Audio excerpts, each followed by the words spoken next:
हाँ.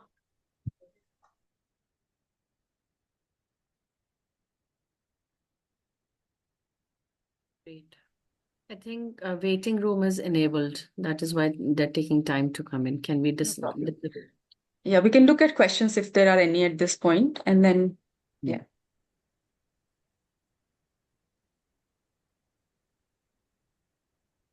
So basically, when we were talking about reflections, there was one unit that I was just going back in time. There was a unit that we were looking at, and we used to start the unit with not natural events. It was a science-based, scientific this thing. We used to start it with earthquakes and hurricanes and stuff like that.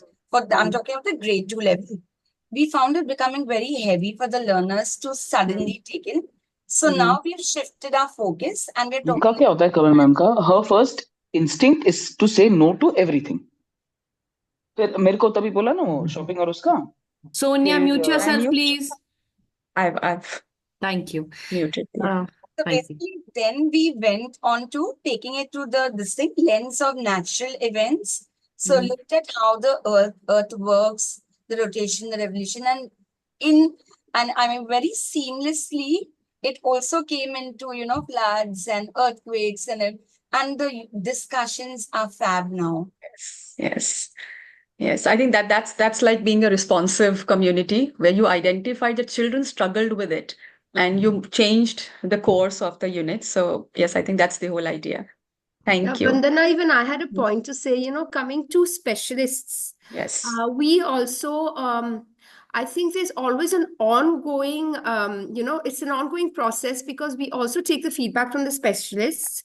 At times, the specialists, they do kind of try and fit in something, but we always have these weekly meetings where we tell them that, we felt that maybe this did not fit in this theme or, so I think the specialists feedback, I think that what you had shown is so important because sometimes they also feel that maybe they decided, okay, in this particular theme, we can put in maybe language, but it doesn't, somewhere down the line, they feel it was not, it didn't go with the flow. So I think they also play a very integral role in the whole process. Yes. And they need to feel involved.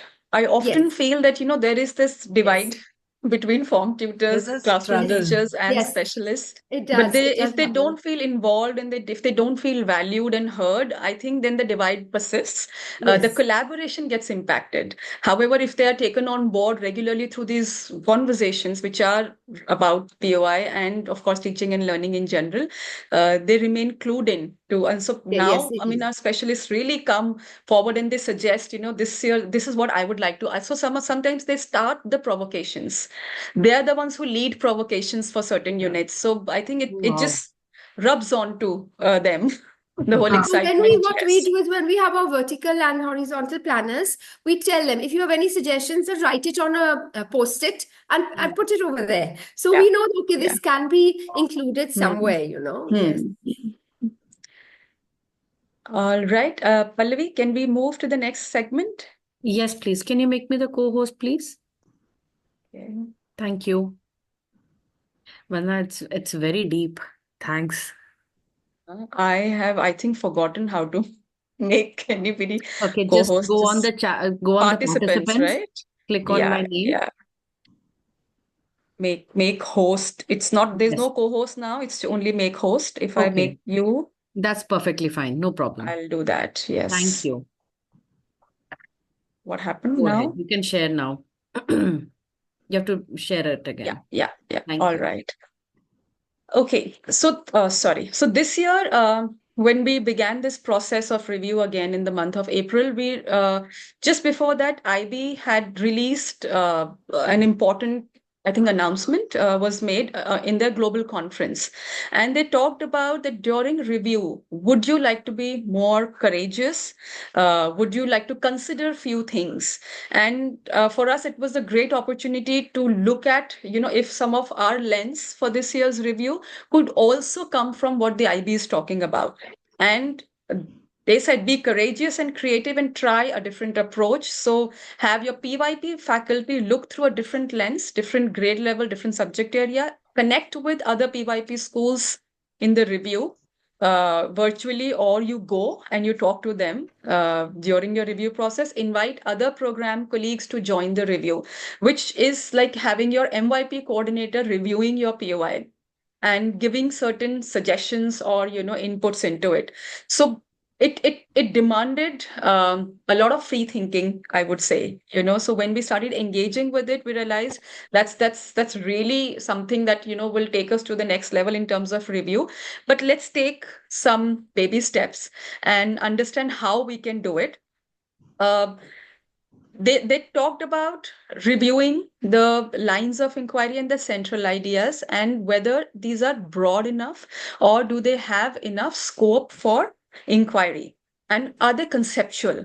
So we've been having our lens as conceptual initially as well, but IB gave us one suggestion to go through the nano PDs. That while you're reviewing your central ideas, why don't you look at the nano PDs and then refine your central ideas, which we took on from here.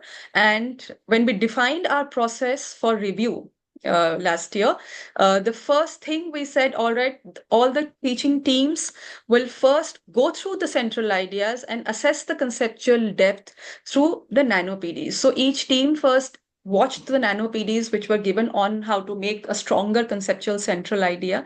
They engaged with that, and then they refined their central ideas. And while initially I was a bit skeptical that how would it go, because I am not leading it. You're leaving it on to the teachers and the teams to do it on their own. But the result of this process was exemplary, I would say, because each team took so much ownership of this process that all right, we need to watch the PD, and it was barely 3 minutes, 4 minutes, not more than that. They went through the resource, they looked at each central idea, they review it, they came back. So this process, it took them a week's time. And we had given a week for that, that you, in your horizontal meetings, in your department meetings, just find some time to go through this. And when they came back really enriched, because they had a stronger understanding of how to bring in concepts into your central ideas. They tweaked some of their central idea. They came with suggestions, of course, and those suggestions were then deliberated upon, and we made certain changes as well. So when we looked at so we said, all right, for us, we were thinking of, sometimes ATLs, the sub skills and the strands. There is a lot with ATLs. And while as a school, we wanted to engage and just immerse ourselves, our ATL coordinator is really passionate about taking it forward. So she's been driving and guiding this whole process. But what happened was, at a point, we realized that we had taken on a lot of sub skills, which became a little challenging because each skill had a number of sub skills, but we couldn't do justice to that. So we reviewed our POI on the basis of how many sub skills do we really need, and what we can teach explicitly. Implicit things, 100 things can be done. We don't need to write all of that. Let's just write what we have to teach explicitly or bring in explicitly through ATLs. So that was another lens we looked at this year. The local context through the UIs was also something that the IB also talked about in their document. And we also felt the need that while we were going global, while we were looking at international connections and all those things, somewhere in that year, local context got a little left out. And that was again a very honest reflection the teachers came up with, that, we had a lot of connection with people outside and we were looking at global scenario, but the local issues in some of the units. So we would like to review using that lens as well. So we included that. Related concepts, that how many related concepts should we have? Is there a limit to it? Can we have more? So that was another lens. And of course, the learner agency aspect, how do we I think enhance the scope and opportunity, because we felt somewhere again, because there was a huge, I would say, there was a change in the teachers as well. And when with new teachers coming on board, the idea of agency takes a while, I feel, for any practitioner to get used to how to let go. And so in that year, we felt with certain practitioners that was also dropping. So how do we bring it back? So identifying the lens and the areas of reviewing, then we went into grade level teams. That internal review, what you said, relevant, engaging, significant, challenging, was also looked at. And then across, we opened it up. What Ivy was saying, that, if others can review, but we've thought first, let us do it ourselves, that our pre-nursery to grade 1 team will review grades 2 to 5s, and then vice versa, have suggestions pasted on the Word doc and the review document.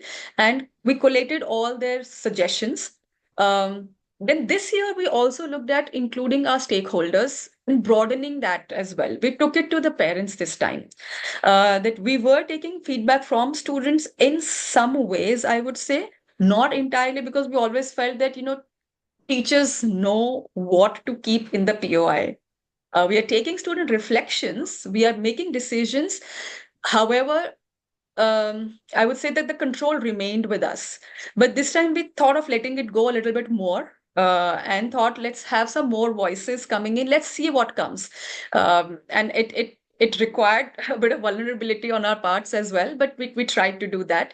So student feedback from grades 1 to 5, 3 to 5 had a form because they could manage that. Grades 1 and 2, we had a different way of taking student feedback on their units.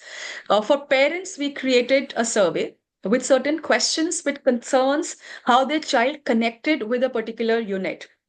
While in our minds, we thought that, they've almost done all the units, they will only remember the current unit.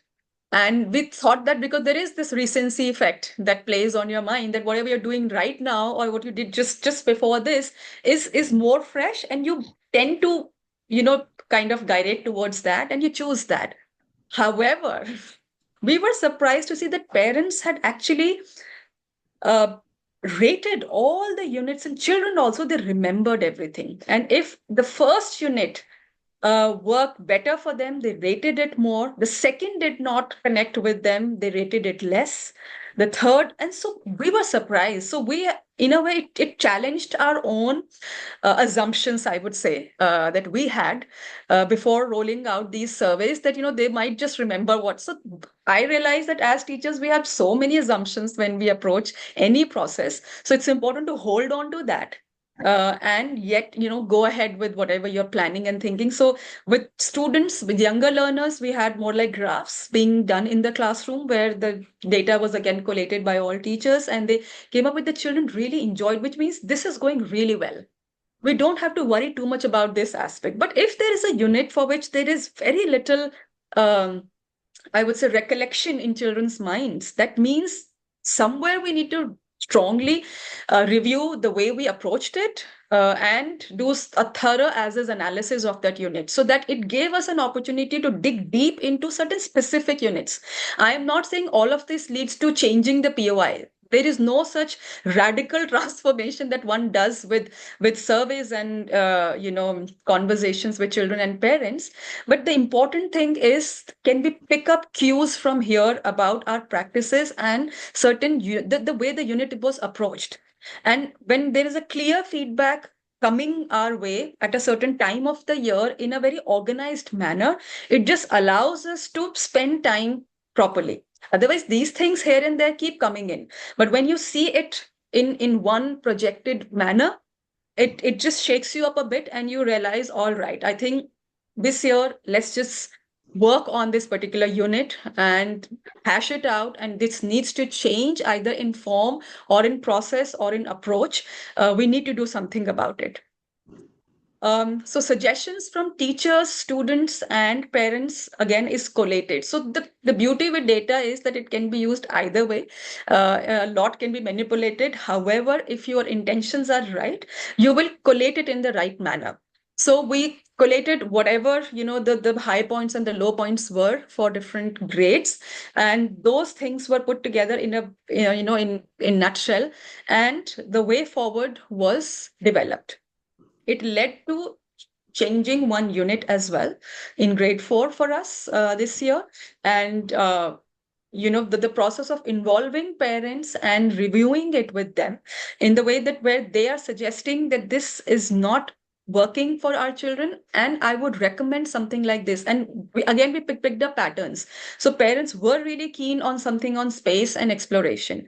However, through our experiences, we had realized that, there is very little real world interaction that we can do with a unit like that. And but since it came so strongly from students and parents this year, we thought, all right, let's put our thoughts on the back burner for now.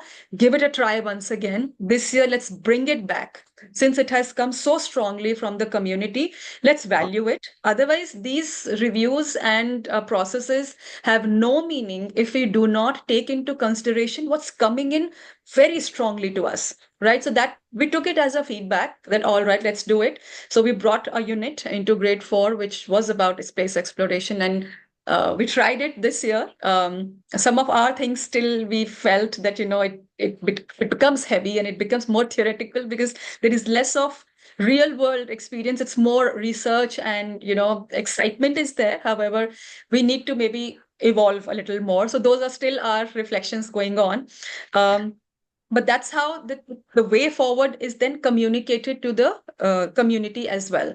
That these are some of the changes, and we are tweaking, we are changing, we are adding these things.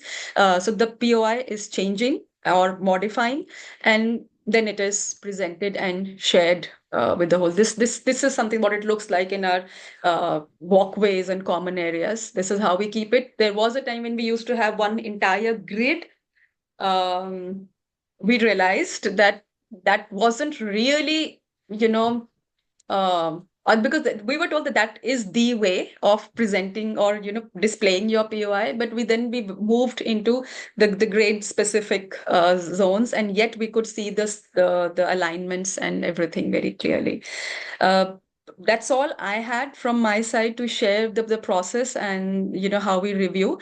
I would like to open up for all of you to talk about what is it that you would like to do differently going forward in your approach to program of inquiry review. Can I stop share so that we can see each other, Pallavi? Sure, please. Thank you, Vanda. This is when you are taking us through the process, we are reflecting on our practices in our current schools. And it's very deep. Maybe we're doing it at a very surface level. Yeah. So thank you. I really thank you for this. It's very valuable for each one of us in our own learning journey. It's again empowering through knowledge. So thank you very much. Questions, please. Yes, Ms. Pallavi. I just Pallavi. wanted to know, is like, yeah. So I was just wondering, is like, I was in the sacred place that how the session has been gone through that. Like, you are not going to touch the POI, you're going to review, you're just going to see, you're just going to modify here and there. I mean, I was in that stage where I worked with different schools there. It has been processed into this extent now. So I was just wondering, like, how difficult or easy that we can bring these review sessions, like how the timeline has been mentioned, Yeah.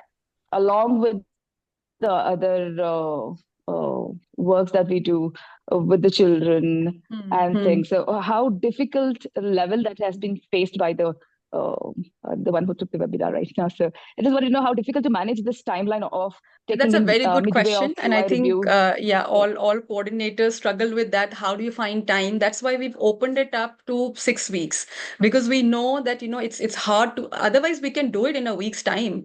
If there is nothing happening in school and it's just the teachers working on this is a week's long process. However, opening it up allows for more, I think, reflective thinking. You stay with the problem for longer, you can find more, I think, better solutions and more creative ideas come in. So both ways we opened it up for these two reasons. We looked at our Thursday PDs. So the last leg of Thursday PDs is blocked for POI review. So at that time, there's a 2-hour window we give to our teachers that, these 6 weeks, there is nothing else happening, only POI review. So you work with your teams. There are these aspects that we have to look at. And so use your time.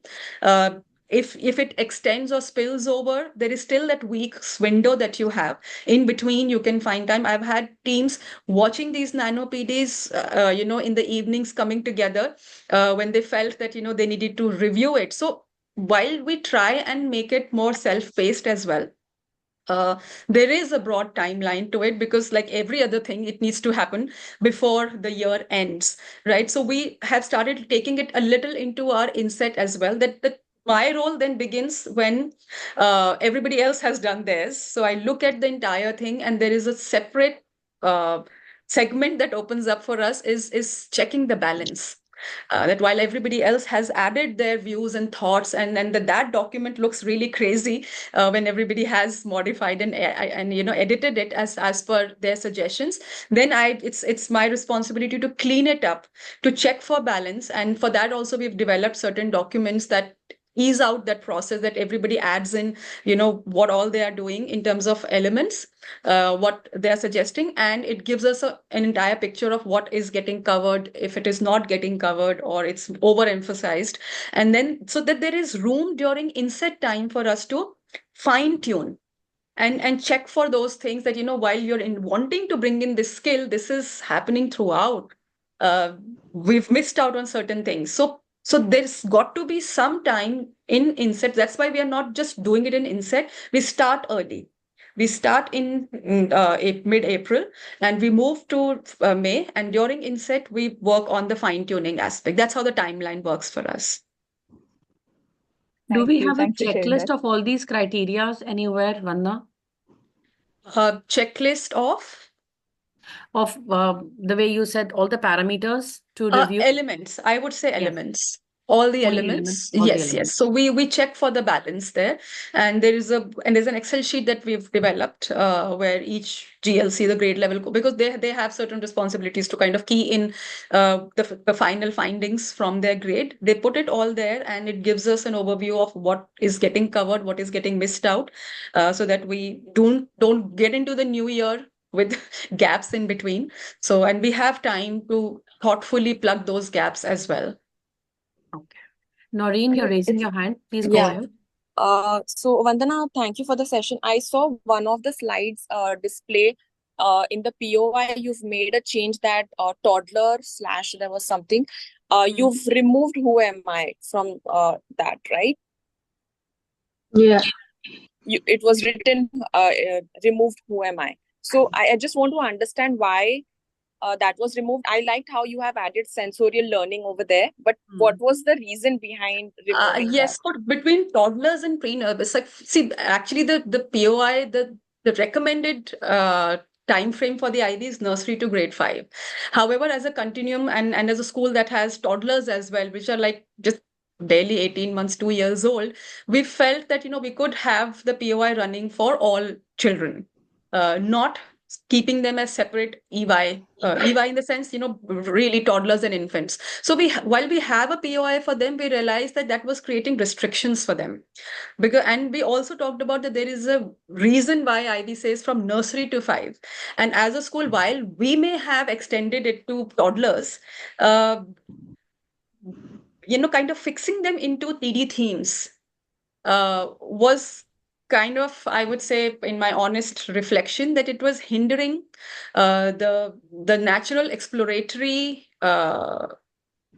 learning, because when you have a POI, you are kind of governed by certain I would say Structure. elements. Yeah, that you have to kind of do all of those things and make sure it is covered. However, at that age of 2 years and 2.5 years, the needs are completely different. So when you look at a 4-year-old and you look at a 2-year-old, the world looks very different.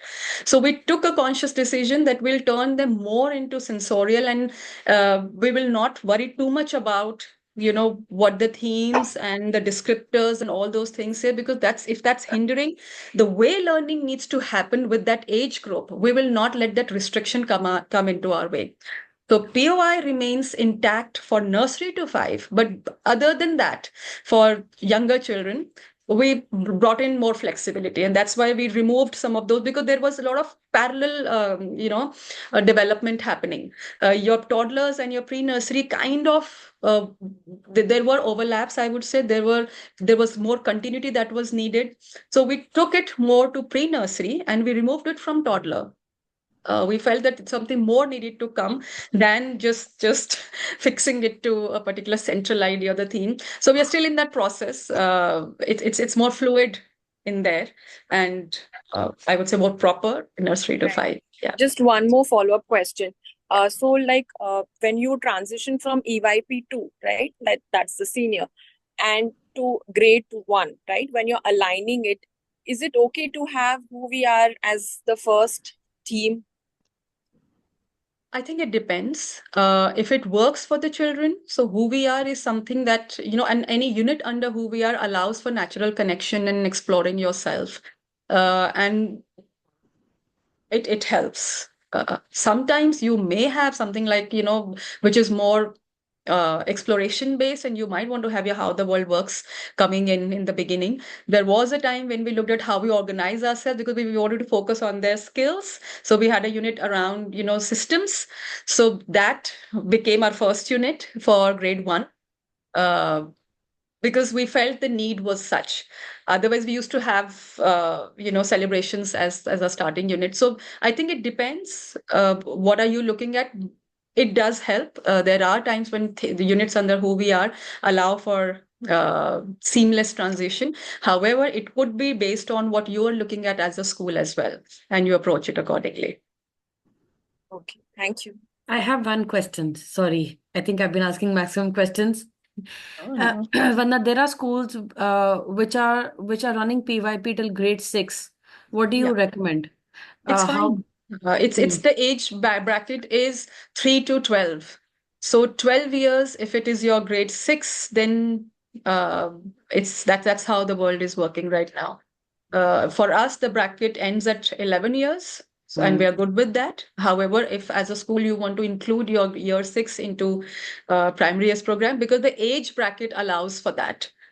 Okay. So there is no question on that. It's fine. There is a huge jump from a grade 5 to a grade 6, as far as I think the curriculum and the process of understanding the grade 6 to make you prepared for the MYP.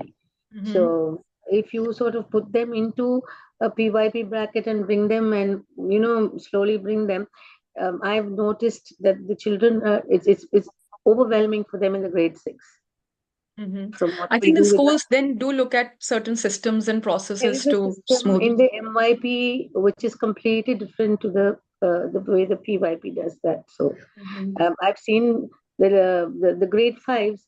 The minute they move to the grade 6, it's like a huge difference. Like any other normal school, even if I have CBSE, you really go to see that little jump.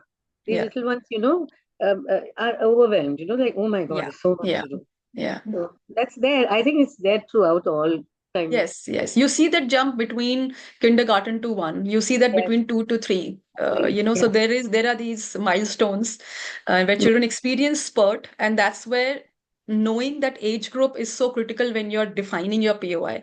That Yes. children of 7 years are so much more capable of thinking and processing that have those units in grade 2. And so Yeah. I think that's where all the research about, I would say, about how children learn and the developmental stages comes into play. So during The review, we also terminology is bring in also, all these research for teachers to engage with. Yeah. the terminology is also changed for them. So Yeah, a lot of it changes. name Yes, change, everything because change. The way they they look. can process, they get ready. They're Yeah, getting ready. Yes. they're getting ready. Yeah.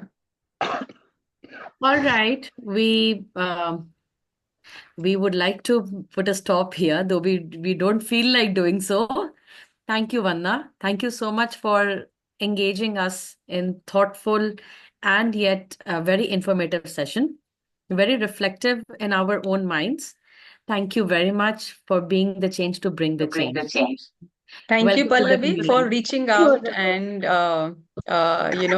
suggesting that we could do something like this. It's always a pleasure interacting with different teachers and listening to how they are seeing it and doing it in their own schools and their context. Like I said, context matters. Your journey with that school matters. The kind of cohort that you have matters. So before we jump on to take any decision, it's important to see to rain check what is the cohort that we have and the teachers that we have, and are they ready for any kind of jump. So just keep that when you're making any transformations in your processes. Yes. Thank you Thanks, so much. Pallavi. Thank you so much, Yeah. You're Pallavi. most Thank you, welcome. Vandana. Thank Thank you you. so much. Very grateful. Thank you. Thank you very Thank much. you. Bye. Thank you so much. Thank you. Thank you Thank once you. again. Thank you. Thank you. Thank you, Pallavi. Thank you, Vandana. Bye. Which is Have Thank a you for your lovely thank you. time. Sunday, everyone.